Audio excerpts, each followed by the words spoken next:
Llegó como conquistador y fue hecho prisionero y esclavizado por los indios. Fue buhonero, hombre de medicina y gran chamán de las tribus del oeste americano, al que veneraron como un enviado del cielo. Fue el primer naturalista, etnógrafo e indigenista del Nuevo Mundo. Cruzó a pie con otros 3 únicos supervivientes desde Florida hasta el Pacífico. Caminó hacia el oeste y convivió con comanches, sioux, apaches y pueblos. Fue el primer blanco en ver, cazar y comer búfalos. Su mirada inquieta supo comprender a aquellas gentes y se convirtió en uno de sus grandes defensores. Tras volver a España, regresó de nuevo a América y descubrió las fabulosas cataratas del Iguazú. Álvar Núñez Cabeza de Vaca nació en Jerez de la Frontera en 1488 de familia hidalga. Hijo de Francisco de Vera y Teresa Cabeza de Vaca, quedó huérfano de ambos muy niño y fue criado por su abuela y su tía, del linaje de los Cabeza de Vaca. Su abuelo paterno fue Pedro de Vera, conquistador y gobernador de Gran Canaria, caído después en desgracia por prestar apoyo a la terrible represión de la bellísima y cruel Beatriz de Bobadilla, amante del rey católico y de Cristóbal Colón en La Gomera, y por esclavizar y comerciar con los nativos. Su tío, casado con otra Cabeza de Vaca, fue Pedro de Estopiñán, conquistador de Melilla, nombrado adelantado para las Indias por los reyes. No llegó a tomar posesión al morir antes de embarcar. Álvar lo admiró siempre, y sus primos fueron como hermanos para él. Desde muy joven mostró inteligencia, ansias de saber y gusto por las letras. Emprendió la carrera de las armas y marchó a Italia en 1511. Su bautismo de fuego tuvo lugar en la batalla de Rávena, perdida por la coalición de la que España formaba parte, pero donde la infantería española dio muerte al jefe francés, el conde de Foix, y pudo replegarse con orden, para un tiempo después tomarse la revancha y ganar la guerra. Cabeza de Vaca, ya con el rango de alférez, sentó plaza en el gran fuerte de la Gaeta, llave de Nápoles. Vuelto a su Andalucía natal, entró al servicio de los duques de Medina Sidonia. Formó parte de las tropas realistas contra los comuneros, participando en la toma de Tordesillas y en la victoria definitiva de Villalar, donde asistió a la decapitación de los líderes comuneros. En el Palacio de los Duques se vio envuelto en un asunto que a punto estuvo de ponerlo en manos de la Inquisición. El duque había casado con una nieta de Fernando el Católico, Ana de Aragón, hija de su primogénito antes de casar con Isabel, y uno de los muchos de tal condición que procreó, al que hizo arzobispo de Zaragoza y que tampoco guardó castidad sacerdotal alguna. El problema surgió por la inapetencia carnal del duque y su incapacidad de consumar la coyunda marital. Se les ocurrió a los hermanos del duque animarlo con algunas profesionales del placer, acarreadas de la mancebía sevillana, y que tras calentarlo se encendiera con la duquesa. Pero no hubo forma, y sí mucho desenfreno, pues lo que el duque despreció, lo aprovecharon otros. Llegado a oídos clericales, Álvar, considerado muñidor de la jugada, estuvo a punto de pagar por todo. El pequeño de los Medina Sidonia lo libró del trance. La cosa tuvo un curioso final. La desgana conyugal fue llevada ante el mismísimo emperador Carlos y éste le expropió el título al duque por mentecato e impotente.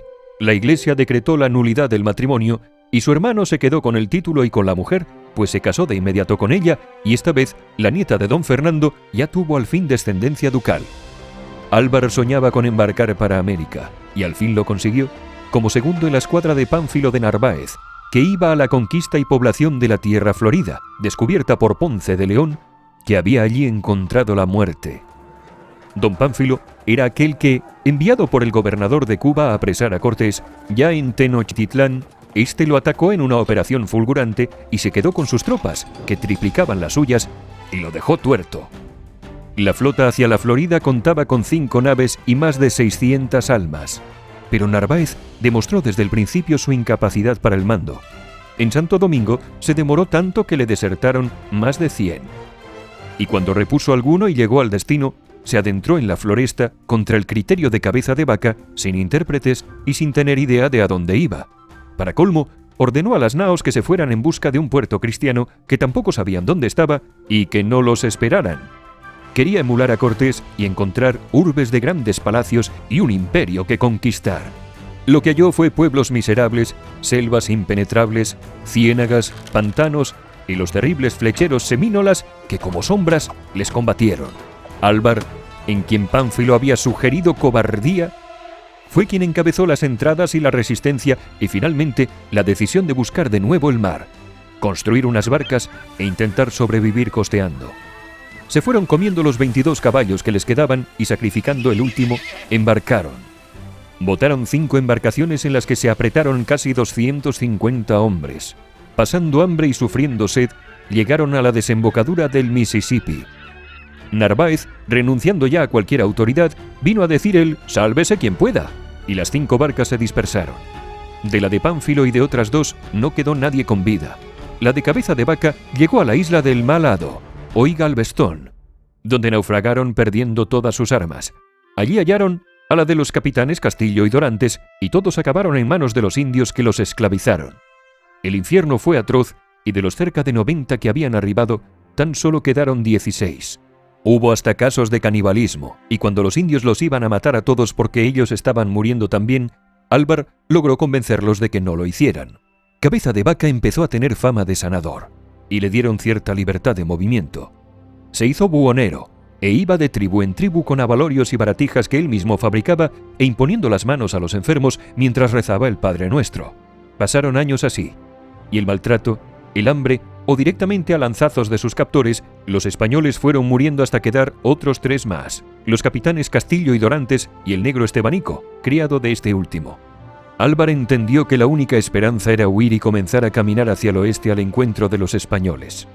Iniciaron la travesía y el prestigio de Álvar, el conocimiento de las lenguas que había aprendido y su carisma le permitieron seguir avanzando y salir de las selvas para ir ya al territorio de las praderas, donde dieron con los Sioux y los Comanches, y vieron a los búfalos, a los que Álvar bautizó como vacas corcovadas, al recordarle a las vacas moriscas de su Jerez. Entre ellos, Álvar alcanzó el prestigio de gran chamán, sobre todo tras salvarle la vida al hijo de un jefe y extraerle una punta de flecha en una delicada operación. A partir de allí, las tribus se disputarían su cercanía. Cabeza de Vaca y los suyos lograron al fin dar con indios que ya vivían en casas de asiento, los pueblos, y llegaron incluso a una población de cierto empaque, Paquimé, casas grandes, rodeada de fértiles cultivos en regadío que luego daría lugar al mito de las 7 ciudades de Cíbola. Los españoles también llamaban cíbolos a los bisontes. A Álvar le sorprendió la organización, convivencia y nivel de civilización de aquellas gentes y dejó escrito que, de saber tratarlos como merecían, serían los mejores cristianos y los mejores súbditos de su majestad. Llegaron los 4 a la costa pacífica tras descender de la Sierra Madre por la Barranca del Cobre y allí dieron al fin con la huella de los cristianos. Habían tardado 9 años. El disgusto fue total. Eran tropas del gobernador de Nueva Galicia, Nuño Beltrán de Guzmán, que solo tenía como objetivo el herrar a todos los que pudiera y venderlos como esclavos. Eso quisieron hacer con los cientos que seguían a Cabeza de Vaca, a los que éste defendió con fiereza. Se produjo un enfrentamiento. Finalmente, el alcalde castellano de Culiacán, Melchor Díaz, los acogió, sabedor de que Beltrán de Guzmán estaba en clara rebeldía contra las leyes de la corona que prohibían estas prácticas tajantemente tras la orden dada por Isabel la Católica. Melchor Díaz también sabía que Beltrán de Guzmán estaba cada vez más enfrentado al virrey Antonio de Mendoza y al de nuevo regresado a México, el propio Hernán Cortés. Por eso, les dio el mejor de los tratos y ayudó a los indios a librarse de los hombres de Guzmán. Álvar convenció a los caciques que pusieran en las puertas de sus poblados una cruz y así no podría decir de ellos que estaban alzados y cautivarles, que era la trampa que hacían para llevárselos presos. Los 4 supervivientes llegaron al fin a Guadalajara, fundada por el alcarreño Beltrán de Guzmán, que los recibió bien y los despachó hacia Ciudad de México. Su camino ya tuvo otro color, aclamados por las gentes que comenzaban a saber de su epopeya. En la ciudad los recibió el virrey Mendoza, alcarreño también, hijo del Gran Tendilla, primer alcaide de Granada y capitán general del conquistado reino nazarí, y también Hernán Cortés. Los agasajaron y el día de Santiago invitaron a Álvar al palco presidencial de la corrida de toros que se celebraba en honor al patrón de España. Pero las malas artes de don Nuño no tardarían en tener castigo. Detenido, juzgado y condenado, fue conducido a España encadenado y allí murió preso en Torrejón de Velasco. Álvar también regresó y lo hizo con un libro, Naufragios, escrito sobre su aventura. Ello le dio gran fama y el rey lo llamó a su presencia. Le otorgaría el cargo de adelantado del Mar de la Plata y su gobernación. Aquel sería su segundo viaje y en su transcurso descubrió las cataratas del Iguazú. Su defensa de los indígenas guaraníes contra los atropellos de los capitanes allí establecidos acabó dando con Cabeza de Vaca apresado por estos y enviado a España con cargos en su contra. Hubo de pelear por su inocencia y tras algún contratiempo, el nuevo rey Felipe II restableció su honor y le concedió alguna renta, pues de todo había salido pobre de solemnidad. Álvar, según la opinión más extendida, y a tener de algunos documentos, profesó de monje en un convento de Jerez y allí falleció en 1559. Manso, derrotado y solo.